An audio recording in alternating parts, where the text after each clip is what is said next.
Ramani Nayyar. She is LLB gold medalist from Delhi University, done her master's, and she is a PhD scholar right now in Guru Gobind Singh Indraprasth University. She has been also a great enthusiast of moot court competitions. She had participated in Vienna. She has done moot in Hong Kong, and she holds her interest in intellectual property rights and international commercial laws. And, her topic is on creating legal intelligence by means of artificial intelligence, issues and opportunities for legal education. Some kind of, we have seen changes in the courtroom procedure also, where documents are being uploaded on the online platforms. So e-courts are functioning. So very much relevant towards the scenario we are facing right now. It is pleasure to be listening from you, ma'am. The platform is open for you. Thank you so much, sir. And it was indeed a wonderful presentation given by you on sexual harassment. Good day to all of you. My name is Priti Ramani, and today, I hope I'm audible to you. Yes, ma'am. Okay. So today, the topic of my presentation is creating legal intelligence by means of artificial intelligence, issues and opportunities for legal education. Is my screen visible to you? Hello? Mr. Sharabjit, is my screen visible to you? Audible and visible, ma'am. Okay, thank you so much. So what I was saying was the topic of my presentation is creating legal intelligence by means of artificial intelligence, issues and opportunities for legal education. Now, the term artificial intelligence was coined by Mr. John McCarthy in 1956, and he defined it as the science and engineering of making machines intelligent. In other words, it meant capacity of a computer to perform the tasks which were commonly associated with human beings.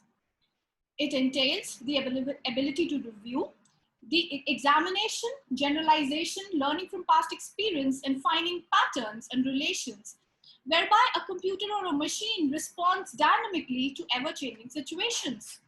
It also refers to a computing system that performs tasks which are normally considered within the realm of human decision making.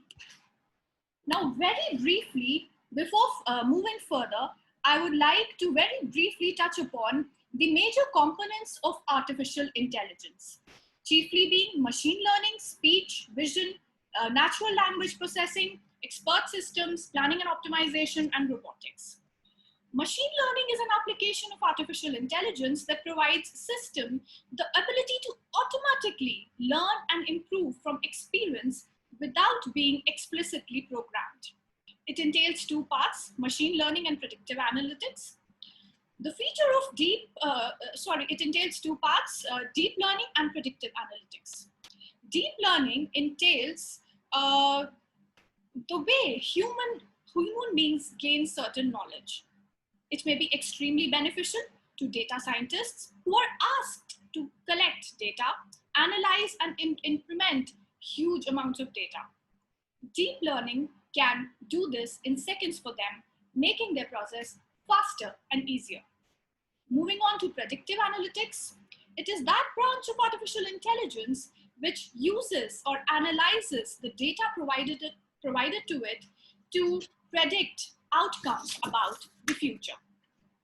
The next is text-to-speech and speech-to-text artificial intelligence. The very famous example of IBM Watson, which was one of the starting points of use of artificial intelligence in the legal world, in the business world rather. The next is computer vision. It simply means a branch of artificial intelligence that trains computers to interpret and understand the visual world. Computers or machines can accurately identify and locate the objects, and then they react on the basis of them, on the basis of what they see. Natural language processing, on the other hand, refers to that component of artificial intelligence which is a method of communicating with an intelligent system or a computer using natural language such as English. The most popular example being Alexa and Siri, which we all use. An expert system of artificial intelligence, on the other hand, is a knowledge-based system that stems primarily from a specific knowledge base or a data about a specific domain, which is stored in it, and then it analyzes and answers the questions of the user based on that knowledge. Robotics, very simply, is another domain of artificial intelligence which deals with study of creating intelligent and efficient robots which simplify our lives in day-to-day world. The importance of artificial intelligence cannot be overemphasized, especially in the COVID era. In fact, its importance is being recognized all over the world. In fact, recently, this week itself, India joined the Global Partnership on Artificial Intelligence, known as the GPAI, which includes countries like Australia, Canada, European Union, France, Germany, US, UK, and many other countries. This was done basically for promotion of joint governmental action for development of artificial intelligence. By joining GPAI as its founder member, India seeks to actively participate in the global development of artificial intelligence for promotion of human rights, commercial rights, and economic growth. Just as artificial intelligence is important in law, artificial intelligence is just as artificial intelligence is important generally, its importance in law is all pervasive. Even though at present it may be behind the back doors, for example, by way of document analysis or predictive analysis, rather than actually being in a courtroom, but the importance is nevertheless very, very great. What all is, how does the legal profession use artificial intelligence? By way of due diligence of documents, prediction technology, which predicts what will be the outcome of future cases if you feed similar cases with similar facts into the AI software, legal analytics, where based on the past experience, the lawyers get to make use of precedents. It helps lawyers with providing precedents which are all the more important in a common law country like India. We have a concept of, recently there has been a concept of electronic billing, and the AI legal software helps the lawyer to prepare invoices. This is a win-win situation for both the client and the lawyer so that there is no discrepancy in the invoices. Recently, JP Morgan announced that it was using a software named Coin software for contract intelligence review, and basically the tasks to review the contracts by this software was taking almost like 1/10 of what the normal lawyers would do. In fact, Stanford Law School also conducted a study in which they analyzed a software known as LawGeek. And according to them, LawGeek attained an accuracy of 94% in reviewing non-disclosure agreements, whereas the lawyers were able to manage only 84%. What was remarkable was the fact that most lawyers took about 92 minutes for this job, whereas the software only completed it in mere 26 seconds. There are also examples of softwares which are being used in India, known as the Ross Intelligence software, which gives answers to everything which you put it in English. For example, what would be the non-compete clause in, say, the Bombay jurisdiction? It will give you the examples.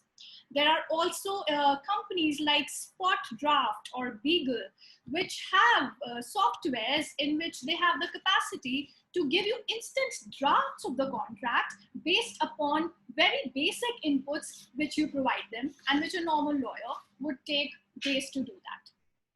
In the COVID times recently, the Delhi High Court has introduced the e-filing system, and wherein the lawyers making use of digital technology can redress their clients' grievances through e-filing, electronic filing of documents, and even the court hearings in the Supreme Court of India and the High Court are conducted virtually. In this background of what I've stated, it becomes very evident that the role of a lawyer can be categorized into 5 parts. The first part is gathering of data. The second being analyzing the data. The third being interpreting the results of that data. And fourth being determining recommended course of action. And the most important being implementing the course of action. Well, there is no doubt that artificial intelligence and machines can outperform humans in the first 3 categories of their functions. However, the fourth and the fifth function, that is recommending the course of action and implementing the course of action, needs a professional to focus on their cognitive capabilities, because it involves the matter of, sometimes it involves matter of life and death for a client. Most importantly, in cases with respect to personal law, artificial intelligence cannot determine who should get the custody, the father or the mother. It would depend on facts, particular facts of a case, and how well the lawyer is representing the points of his client. So here we see that there should be something beyond artificial intelligence, even though artificial intelligence has the capacity to forge and create new kind of legal professionals. Like we've been having positions like legal data scientist, online dispute resolution practitioner, legal management consultants, legal risk manager in very famous firms like Baker and McKinsey and Allen and Co. Now, the purpose of this presentation of mine is to emphasize the role of artificial intelligence and what should be the role of a law school in promoting the same. But at the same time, it goes beyond the realm of artificial intelligence, which I'm now going to highlight. Initially, law schools, not even in the initial days, even now sometimes in the first year, the emphasis of the law school is just to create an I-shaped lawyer. What is an I-shaped lawyer? I-shaped lawyer is the most primary skill, and these are the traditional lawyers who are reluctant to change and who believe that the study of law requires the person only to study his particular discipline, and it is beyond his realm to engage with other disciplines. Over a period of time, the I-shaped lawyer has given way to a T-shaped lawyer. What is a T-shaped lawyer? It is a concept which was introduced by Professor Ramani Smathers, and the T-shaped lawyer is an adaptation of a tree-shaped professional who, and this term was coined in 1961, and it is used to describe modern-day business professionals who not only develop a deep understanding, that's the vertical part, a deep understanding of their subject, but also broadly, that's the breadth, also develop a broad knowledge of other disciplines. Coming to applying this concept in law, T-shaped lawyer would mean a lawyer which has deep foundations with respect to his legal skills, but is also aware of other skills with respect to artificial intelligence, data, tech lawyering, machine learning, use of digital technology, so on and so forth.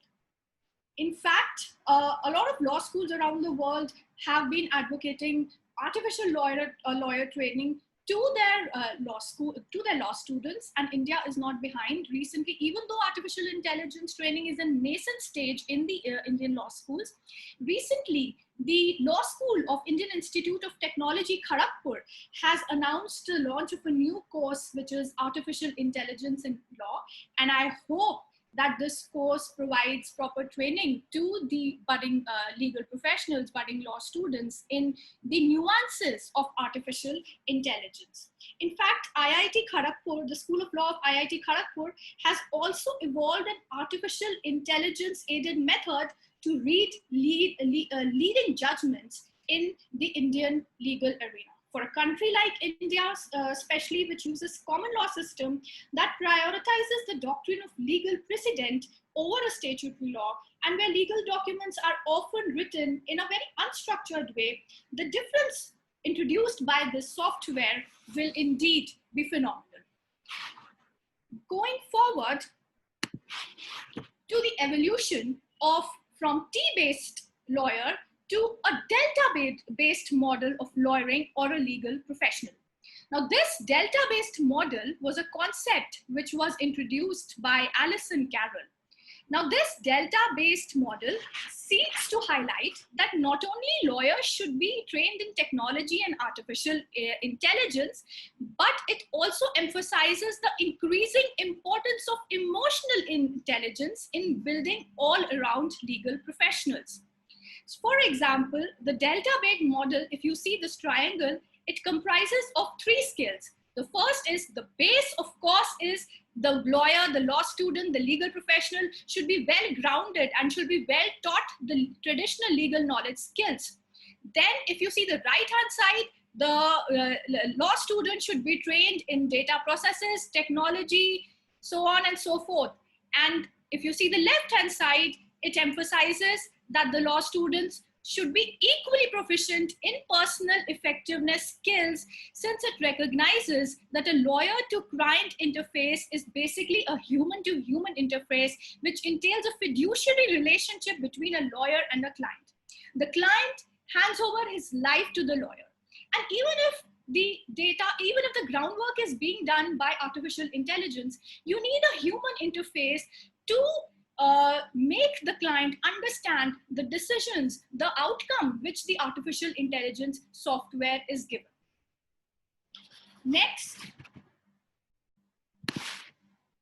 we've had a lot of reports which have supported the concept of a delta-based professional, chief being the McRate report in the 1992, which was taken out in the US, which emphasized on the concept of experiential and behavioral learning in communications and relationship building. In fact, this report stated that more and more law applicants who come out from law schools are being exclusively judged on not on their intellectual power, but the law firms are assessing them more on their behavioral qualities, their emotion quotient, which are not typically taught in the law schools. In fact, the concept of continuing legal education in India, which was introduced by the Bar Council of India, which is the apex body which regulates the legal profession, also emphasizes development of all around and a holistic development of law students, including their training in law, technology, and behavioral sciences to make them all-round professionals. This is emphasized by the University Grants Commission of India as well, which is the apex body which regulates all the universities of India. In fact, the Supreme Court also has taken the initiative to evolve a software known as the Vidhik Anuvad software, wherein the legal documents will be translated from the native language to the English language, and the role of the lawyers has been emphasized, and these lawyers, by their training in artificial intelligence, would in fact convey the results of that translations to their clients. The evolution from a delta-shaped lawyer has now led to next generation lawyers known as the O-shaped lawyers. This, in fact, was a term which was formulated by Mr. Dan Kane, and what it basically means, it's a further improvisation of a delta-based model, which highlights a lot of qualities of a lawyer. The first one being O-shaped lawyer, and it means that they have a very open mindset. They are willing to step outside their comfort zone, take feedback, take risks. then they are opportunistic. Opportunistic not in a negative way, but they're always looking for more and more opportunities to enhance their skills, not only legal skills, not only skills with relationship to artificial intelligence, but also with relationship to their emotional intelligence. They are original in their thought. They have ownership. They are accountable for their actions, whatever they are promising to the client. And most importantly, the O-shaped lawyer is optimistic. And this quality of an O-shaped lawyer, it's very important for law schools to now inculcate this quality in their law students, considering the COVID era. So they are optimistic and they need to collaboratively engage with their clients to look for solutions rather being pessimistic and looking for answers. Now, in conclusion, what I would like to say is that the aim of legal education should always be to mold holistic legal professionals. No doubt, legal expertise, the core legal expertise remains a legal professional's core skill, but it also requires other skills like technology proficiency, project management, financial basics. In addition, it's very important to give them people skills, which involves earning the confidence of the client, the trust of the client, to understand and communicate and manage relationship with the client in the justice delivery process. In the end, what I would like to say is we have a lot of debate going on whether artificial intelligence will replace lawyers. What I would like to say is lawyers that combine IQ, professional skills, and EQ will never be replaced, no matter how smart AI becomes. And legal education needs to continuously work towards this goal. Thank you so much.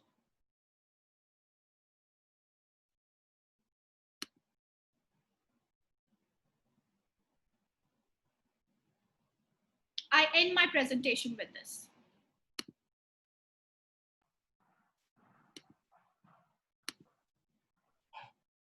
Thank you very much, ma'am. Since we have no Voice questions. is a little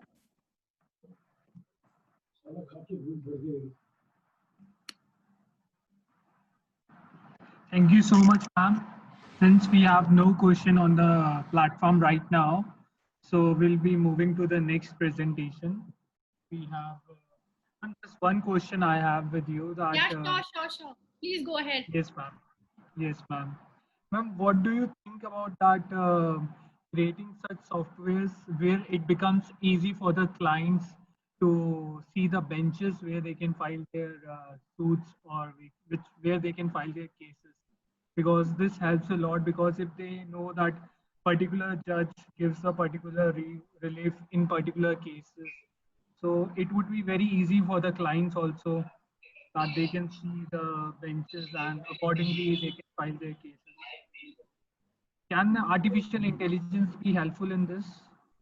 Artificial intelligence would indeed be helpful in this, but to be very frank, there may be an ethical dilemma in this. We as a legal system have never encouraged bench hunting. So I mean, personally, if you ask me, I would not be in favor of a software. As a lawyer, you may be very enthusiastic when you listen to when you listen that there's a software like this, but to give you a broader picture, I personally would not be in favor of it, because Supreme Court has time and again deprecated the tendency of bench hunting. Yes. Thank you, ma'am. Wonderfully given the answer.